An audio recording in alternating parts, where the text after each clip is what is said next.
हमारी आज की वीडियो का टॉपिक है खुशी के लिए काम करना, सकारात्मक मनोविज्ञान के 7 सिद्धांत। Working for happiness, 7 principles of positive psychology. हम सब जानते हैं कि हर इंसान को एक खुशहाल और सुखी जीवन जीने की इच्छा होती है और अपने निजी जीवन और अपने ऑफिस में भी हम सब इस खुशहाली को महसूस करना चाहते हैं। परंतु क्या आप जानते हैं कि बहुत से लोगों को काम करने की तुलना में खाली समय को बिताना ज्यादा मुश्किल लगता है। हालांकि बहुत से लोगों को अपना काम तनाव से भरा, उबाने वाला और बेमतलब सा लगता है। यहाँ तक कि कुछ लोगों को तो सफलता भी खुश नहीं कर पाती है। रिसर्च से पता चलता है कि खुशी सफलता का अग्रदूत है और यह आशावाद के साथ मिलकर सफलता को बढ़ावा देती है। मनोवैज्ञानिकों का मानना है कि अगर हम केवल औसत का अध्ययन करेंगे तो हम औसत ही रहेंगे। लेकिन क्या आपको लगता है कि दुखी लोग या कम संतुष्ट लोग भी खुश हो सकते हैं? तथा क्या काम पर भी खुश रहना जरूरी है? यदि हाँ, तो कैसे? आइए जानते हैं खुश रहने के मनोवैज्ञानिक सिद्धांतों के बारे में। मनोवैज्ञानिकों ने खुशी और सकारात्मक रहने के लिए 7 सिद्धांतों के बारे में बात की है, जिसे वे दी हैप्पीनेस एडवांटेज का नाम देते हैं। दी हैप्पीनेस एडवांटेज का मकसद सिर्फ चेहरे पर हंसी लाना नहीं है और ना ही इस सोच का प्रयोग करना कि सब कुछ अच्छा ही होगा और समस्या मौजूद ही नहीं है, बल्कि हमारी सकारात्मक सोच का होना और हमारे दैनिक जीवन में खुशी बढ़ाने वाले मनोवैज्ञानिक सिद्धांतों का प्रयोग करना है। तो आइए जानते हैं कि वह सिद्धांत कौन से हैं। सबसे पहला सिद्धांत है, क्यों खुश लोग बेहतर कार्यस्थल बनाते हैं। Principle 1 is why happier workers make better workplaces. मनोवैज्ञानिकों का मानना है कि हमारा दिमाग नेगेटिव की बजाय पॉजिटिव स्थिति में ज्यादा एक्टिव रूप से काम करता है। डॉक्टर एंकर बताते हैं कि नाखुश और तटस्थ यानी कि न्यूट्रल की स्थिति के बजाय जब हमारा दिमाग खुश और पॉजिटिव स्थिति में होता है तो हमारी 3 गुना क्रिएटिविटी, 31% उत्पादकता यानी कि प्रोडक्टिविटी बढ़ जाती है और 23% थकान में कमी होती है। यहाँ तक कि जो सेल्समैन ज्यादा खुश रहते हैं उनकी सेल्स में 31% तक की बढ़ोतरी होती है और नौकरी छोड़ने या बदलने की संभावना भी कम हो जाती है। और वैसे भी खुशी, दिल का धड़कना, स्वास्थ्य, ये सब सफलता से पहले आए हैं, बाद में नहीं। डॉक्टर एंकर बताते हैं कि खुश रहने से हमारे दिमाग में एक केमिकल की बढ़ोतरी होती है जो दिमाग को डोपामिन और सेरोटोनिन से भर देती है, जो कि खुशी, कुशलता और पॉजिटिव व्यवहार बढ़ाने वाले न्यूरोट्रांसमीटर होते हैं। इसलिए गूगल और याहू जैसी कंपनियां सुनिश्चित करती हैं कि उनका ऑफिस का वातावरण मजेदार व खुशहाल जगह हो। स्मार्ट कंपनियां खुशहाल माहौल को पैदा करती हैं, क्योंकि जब कर्मचारियों को ज्यादा खुशी का अनुभव होता है तो वे ज्यादा मोटिवेटेड रहते हैं। दूसरा सिद्धांत है, अपने सोचने का तरीका बदलें और अपनी ताकत को बढ़ाएं। Second principle is change the way you think and maximise your potential. Doctor एंकर बताते हैं कि हमारा दिमाग एकल प्रोसेसर की तरह है जो दुनिया का अनुभव करने के लिए केवल सीमित मात्रा में संसाधनों को कलेक्ट करने में सक्षम है। अब यह आप पर निर्भर करता है कि आप इन संसाधनों का प्रयोग दुनिया को नेगेटिव, तनाव, दर्द के लेंस से देखते हैं या फिर कृतज्ञता यानी कि ग्रैटिट्यूड, आशा, रेजिलियंस और आशावाद के लेंस से देखते हैं।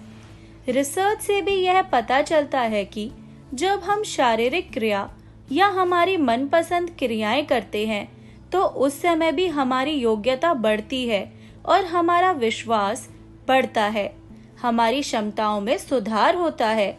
डॉक्टर एंकर के अनुसार आप जिस काम को कर रहे हैं उसमें सिर्फ खुशी महसूस करना ही काफ़ी नहीं है, बल्कि आपके दिमाग को यह महसूस करना है कि इस काम का एक उद्देश्य भी है। तीसरा सिद्धांत है एक अटके हुए मस्तिष्क को फिर से जोड़ना। Third principle is rewiring a stuck brain. Doctor एंकर कहते हैं कि हमें अपने दिमाग को खुशी, सकारात्मकता और आशावाद के लिए प्रशिक्षित यानी कि ट्रेन करना चाहिए, क्योंकि हम खुशी और आशावादी विचारों से एक पॉजिटिव इफेक्ट भी बना सकते हैं जो दिमाग को पॉजिटिव चीजों के लिए प्रेरित करेगा। दिन के अंत में 3 अच्छी चीजों की सूची बनाएं जो आपके दिमाग को पॉजिटिव घटनाओं को स्कैन करने में मदद करेगा। चौथा सिद्धांत है सीखने में लचीलापन या प्रतिरोध क्षमता रखना, लर्निंग रेजिलियंस। विफलता के बाद हम 3 संभव परिणामों यानी कि रिजल्ट्स पर पहुंचते हैं। सबसे पहला है एक ही जगह पर गोल गोल घूमते रहना, यानी कि एक ही समस्या को लेकर बैठ जाना। दूसरा है और ज्यादा नेगेटिव रास्ते पर जाकर खुद को और गिरा देना। और तीसरा, जो सबसे अच्छा रास्ता है, अपने आप को और ज्यादा मजबूत बनाना। मनोवैज्ञानिकों का कहना है कि तीसरा तरीका असफलता से अपंग होने वालों और इससे और ऊपर उठने वालों के बीच का अंतर है। डॉक्टर एंकर कहते हैं कि बार बार असफल होने पर कुछ लोग तो असहाय महसूस करते हैं, जबकि कुछ लोग अपने दिमाग को सकारात्मक सोच से बदल लेते हैं, जिससे वे और भी ज्यादा विकसित महसूस करते हैं। परंतु यह सब बदलाव आपके दृष्टिकोण पर भी निर्भर करता है। 5वां सिद्धांत है छोटी छोटी चीजों पर कंट्रोल करना सीखें। Gate control of your small stuff. मनोवैज्ञानिक कहते हैं अक्सर हम कंट्रोल से बाहर महसूस करते हैं, खासकर जब हम एक ही साथ बहुत सी चीजों से निपटने की कोशिश करते हैं। तो इसलिए तनाव के समय में अपनी भावनाओं को पहचानना महत्वपूर्ण है। यह पता करें कि स्थिति के किन हिस्सों को आप नियंत्रित कर सकते हैं, फिर एक छोटे से लक्ष्य को पूरा करने का प्रयास करें। दी लैंसेट में प्रकाशित 7,400 कर्मचारियों के एक अध्ययन में पाया गया कि जिन लोगों का समय पर या हालातों पर बहुत कम कंट्रोल था, उनमें दिल की बीमारियों का जोखिम 50% ज्यादा पाया गया। सिद्धांत 6, पॉजिटिव बदलाव पाने के लिए बाधाओं को कम करें। Minimise barriers to change. मनोवैज्ञानिक कहते हैं कि हम एक बुरी आदत को छोड़ उसे एक अच्छी आदत के साथ बदलना चाहिए, ताकि दिमाग को बदलने के लिए एक सही साधन मिल जाए। यह भी पाया गया है कि आपके वातावरण में बदलाव और आपकी संज्ञानात्मक क्रियाओं यानी कि कॉग्निटिव एक्टिविटीज के बदलाव से हमारे दिमाग के केमिकल्स में 1 मिनट से भी कम समय में बदलाव आता है। डॉक्टर एंकर और अन्य मनोवैज्ञानिकों का मानना है कि किसी भी बदलाव में या नई आदत को बनने में 21 दिन लगते हैं। तो अब ये आपके हाथ में है कि आपको पॉजिटिव बदलाव चाहिए या नेगेटिव। 7वां सिद्धांत है सामाजिक संबंध यानी कि सोशल इन्वेस्टमेंट।